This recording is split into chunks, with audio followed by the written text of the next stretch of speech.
Okay, so today I want to talk about the Ineos Grenadier and kind of more importantly, just some of the things that nobody's talking about. The first of which is the symbol, this little A that they're using without the cross in it, which is actually a mathematical symbol or a scientific symbol known as logistical conjunction. So logistical conjunction in this case it's just a bit of an engineering kind of nerd like Easter egg. So but the definition of logistical conjunction is an operation of two logistical values, typically the values of two propositions, that produces a value of true if and only if, which is also known as IFF. Both of its operands are true. So what that means is this symbol here is talking about they're putting two things together, two things that they think were true, and they're getting something that's left that's true, and it's completely true. And I think what that means is a bit about what the vehicle is. So in this case, what I think they're talking about is the addition of the two things which were considered to be the two best off-road vehicles in Europe in the past, which were the Land Rover Defender and the Mercedes-Benz G-wagon. So by kind of melding those two things together, I think is kind of what they did here and made this Ineos Grenadier.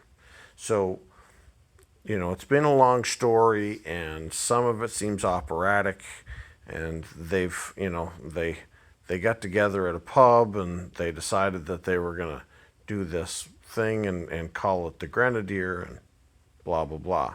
And I think realistically there's just a business case here that kind of came together this way, in that they tried to buy the factory and the rights for the old Land Rover Defender, and when they couldn't get that, and they knew they couldn't get that, and they get into lawsuits about it, I think probably Magna Steer, excuse me, or Mercedes Benz probably just approached Sir Jim Radcliffe and said, we're discontinuing the old G-wagon, the solid axle G-wagon, and we're going to go to an IFS version of the G-wagon, and we have all this tooling, and it's in Magna Steer's factory in Steer, Austria, and we have a factory, but it's in Hambach, France, and we build our smart cars there, and we have an empty line there, and we'll sell you that factory, and we'll sell you all the tooling from the old G-wagon line, and we'll move that tooling, all those robots, to Hambach, and you'll have a line with good equipment that was used to build the old military G-wagons. I think they were W461. And so we'll take all that stuff, we'll put it there, but it can't look like a G-wagon. It can't really relate to a G-wagon. You can't let everybody know this is a G-wagon. So you're not going to use Mercedes engines and transmissions. You're gonna source different parts. You're not going to use Mercedes axles. But basically the frame and all the hidden stuff could be the same, or at least very close. So then you take this, you take Magna, who did the engineering for the Ineos Grenadier, also did the engineering for the G-wagon. So they've already got all the stuff down. All the computer files are built. And they say, okay, well, all we have to do is we're going to take that and we're going to rewrite it, and we're going to make it look like a Defender, or at least a British design. So we're gonna draw it up, make it look British. We're gonna do some things to make it a little bit better in all ways, because the Defender back door was not great. The single door was too narrow. So we'll do like a double door, because we want the full width, but we don't want to flip up gate, and we don't want a full width single door, because that's what the new Defender has, but it's also not quite as practical. So we'll do a split door. kind of like the old Isuzu Trooper. So anyway, I think this is what they did, was they just went to town and said, okay, you won't sell us the factory and stuff for the Defender. We're going to go and buy the factory from Mercedes and all the equipment, and we're going to make a G-Wagon that looks like a Defender. And we're going to put all the parts in it, and we'll have things in the inside that were sourced for Land Rover from Magna Steyr, because Magna is a major company that supplies a lot of parts to a lot of different manufacturers. And so they said, well, we'll just source, they've got the presses to press out the plastic parts and build all the parts for this and that. And we'll just use things that are semi-similar, to the old Land Rover stuff. And now I'm not talking Defender, I'm talking, a similar fit and finish and feel maybe to an LR3, a Discovery 3 or Discovery 4. And so we'll use all that stuff, make it similar in size to that, give it the space, but give it that solid front axle and all the fit and finish and, the mechanical feel of an older style, purposeful off-road vehicle.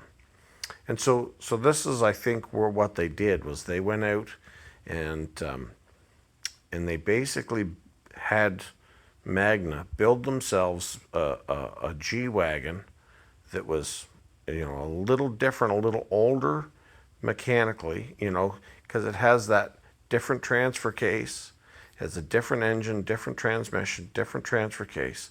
The transfer case has a lever and a mechanical lock instead of the G-Wagon's push-button center lock. And so it makes it substantially different than a G-Wagon. But realistically, I think all the suspension points are either the same or they're very similar. And so all they have to do in order to make the wheelbase different is, of course, you could change the length of the frame, but you could just even use the same frame and just change the length of the control arms. Those suspension points, all the rods that go from the frame down to the axle, you just make them an inch longer on the front and an inch longer on the back. Now all of a sudden your wheelbase is 2 inches longer. And so I think this is kind of what's happened here, is they took the old W461, they designed a new body that looked very British, that had the things like the drip rails on the top and all the things that they wanted. They added some things. They made a really nice design, and basically just quickly, astonishingly quickly, built a vehicle from scratch to production, and was basically just a big FU to Land Rover. So this is my thought on what this is, and I think that's what that symbol is basically supposed to mean. So what they're saying is, within this logistical conjunction, they have two operations of logistical values which are true, both true off-roaders. The Defender was a true off-roader, the G-Wagon was a true off-roader. And by conjoining those two things together, they ended up with something that was completely true, okay? A completely true off-roader. And that's what that symbol means, that arrow's head A without the mark across it. That's called logistical conjunction. It's there for the purpose to kind of prove, to make a statement that they're saying that this is the true off-roader. Anyway, I hope that, rings true to you, and I hope you found that interesting. Just something, this little arrow, this thing we're looking at here, was just been an Easter egg for Ineos.